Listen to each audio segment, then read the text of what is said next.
what I believe that every time you go to work, what I call in my job, between the lines, that you've got to be passionate and positive. And it started for me in a different realm altogether than you. See, I grew up with tall buildings on the east side of Manhattan. No grass, very little greenery, but I had a dream come true. At a young age, I was named the head coach of the New York Knicks, the team I rooted for as a child.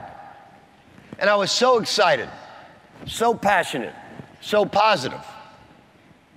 And then we're going to snap 30 games into the season. We're going to snap the Boston Celtic home consecutive victory record of 31. We won 30 straight games at Madison Square Garden. And the year prior to that, 2 years prior, they won 23 and 24 games. So this was a great moment. And we're playing the Los Angeles Lakers.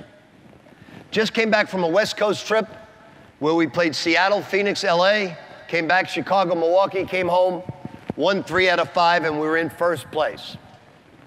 The driver, I lived out in the country, and the driver picked me up and said, "Coach, you look terrible." I said, "It was a long road trip, Walter, but I'm so fired up. Tonight we're going to snap the Celtic streak of 31 consecutive victories." He said, "Well, look, close your eyes. We got a 45-minute drive. When we get close, I'll wake you up. Would you like to listen to some music?" "Sure, Walter, anything you'd like." "Hey, Coach, you want to listen to the hottest thing out?" I said, "What's that?" He said, "WFAN, All Sports Talk Radio." Now remember, this is about 30 some odd years ago. I said, "Well, what do they do?" "Well, they call in. Coach, they're always speaking about you."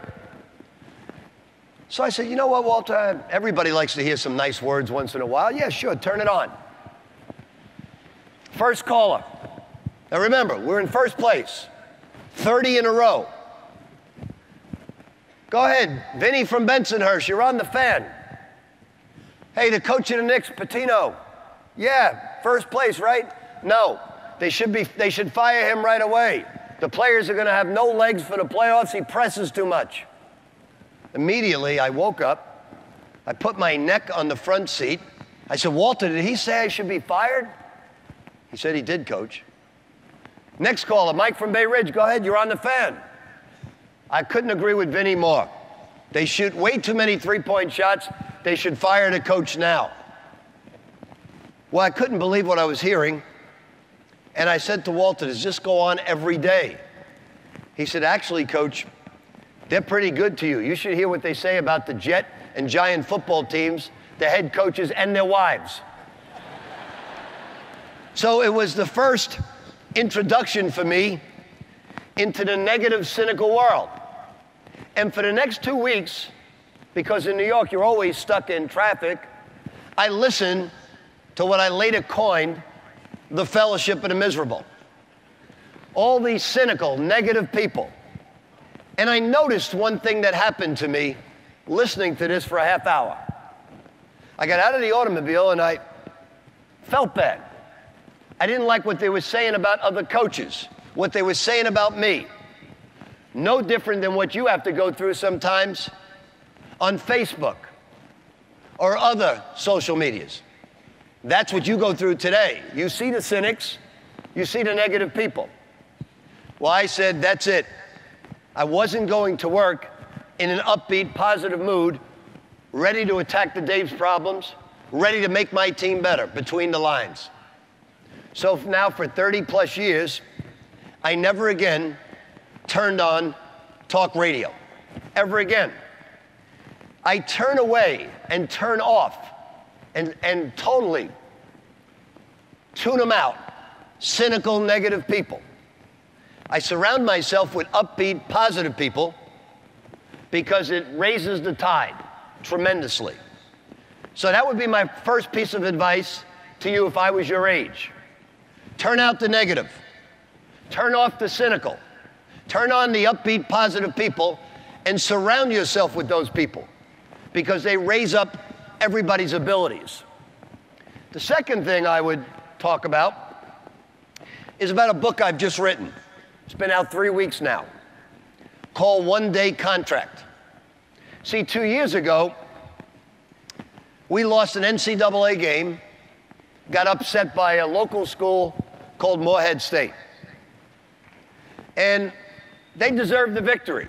We lost our best player, up a few points with 8 minutes to go. He broke his ankle, and they upset us.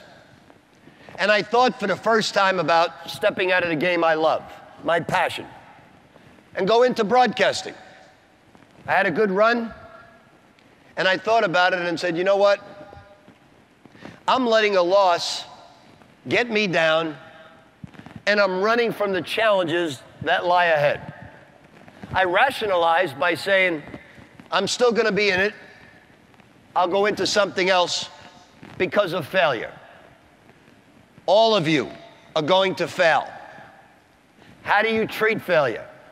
Failure is fertilizer to help future things grow in your lifetime. Don't worry about the adversity.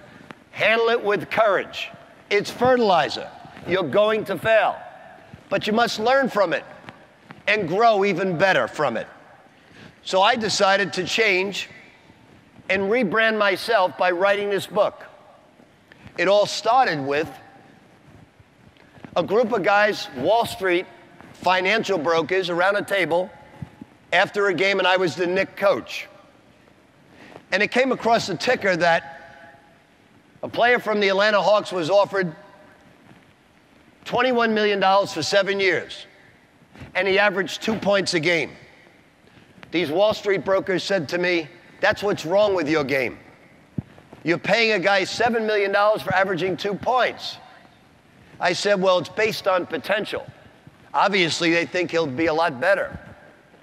They said, no. You see, in our industry, one bad trade, and we're fired. We live on a one-day contract. So for the last 25 years, I've thought about that. And that's the title of the book. And I said, I'm going to rebrand myself, because I was getting close to 60 years of age, and I wanted to be just as passionate at 60 as I was as a Knicks coach at 30. So I said, I have to be more positive every single day. And I have a routine. The night before, meticulous preparation. Now remember, if all of you have 1 day, and today I'm going to try to sign you on to this one-day contract. So tonight, you're going to go to bed, and you're going to have meticulous preparation for the next day. When you wake up, you're going to listen to music on the way to work. Listen to your favorite band or whatever group you like to listen to. For me, this is going to sound extremely strange to you, but I live part-time in Miami, and I'm a Pitbull fan. So I listen to Armando Christian Perez Pitbull every morning. I drive to work. I'm in there at 6:45, and I start focusing in between the lines. You have to have laser-sharp focus, and you can't get distracted throughout the day, because all of you have much more talent than I had at your age. So you're going to fall into certain traps, though, along the way, because remember, I'm giving you advice that when I was your age, knowing what I know now. So here's what I have to tell you. This is an addictive piece of equipment. I know 2 years ago I was addicted. So when I started the one-day contract, I said, I'm going to play certain rules, because I was constantly in the company of other people taking out my phone because it was buzzing off. And then I realized I was insulting everybody. But then I watched everybody I was with, and they were taking out the phone looking at their messages. And I said, I'm going to have rules on this one-day contract, that when I meet someone, you're the most significant person in my life. I would never insult you by taking out my phone and saying to you, excuse me 1 second, this message is much more important than what you're saying. So I never do that anymore. When I'm in the company of people,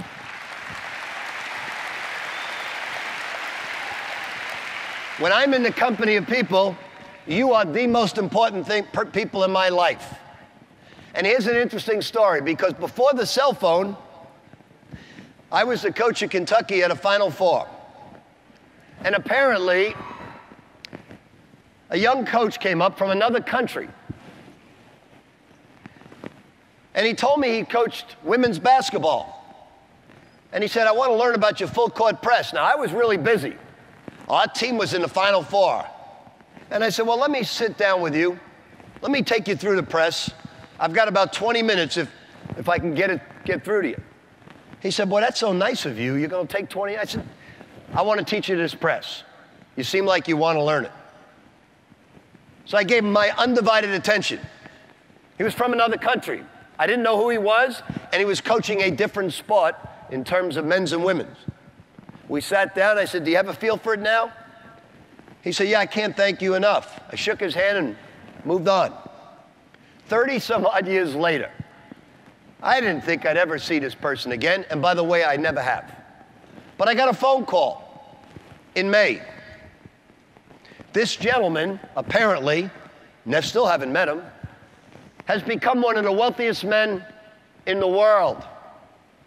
And he's no longer coaching women's basketball. He owns a team. And the person who was calling me said he wants to offer you the general manager's job of this professional team. And I laughed. I said, obviously, he never saw me run the presidency with the Boston Celtics, or he wouldn't have offered that job to me. And he said, no, he remembers you spending 20 minutes with him when he was an unknown women's coach, and never has forgotten that in his life. So as a young person at 60, I'm telling you now, never, ever take anyone for granted who you meet. Leave a lasting impression.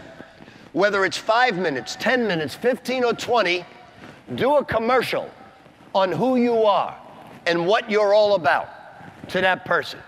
And don't get distracted. You are the generation of the distracted. They could call my generation something a lot worse, but you're distracted by the phone. Turn it off when you're out to dinner.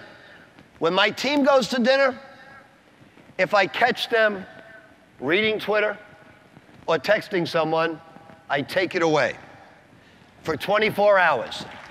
Now, I have to tell you, if you miss a class with our team, you run the next morning at 6 a.m. for 45 minutes. If you're late 15 minutes to a class, you run for 15 minutes. Now that's pretty difficult. You got to get up at 5. If I take that phone away for 24 hours, it's much worse than running at 4 in the morning for 30 days. That's how addicted they have become. So what I'm telling you now at 60, don't fall into that trap of technology. Technology is awesome. With this phone, I can get any answer I want. I can get directions. I can get ratings on restaurants. I can book my hotel. It's awesome.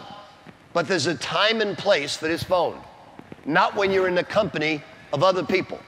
You're between the lines when you meet people. It's your passion. Don't get distracted.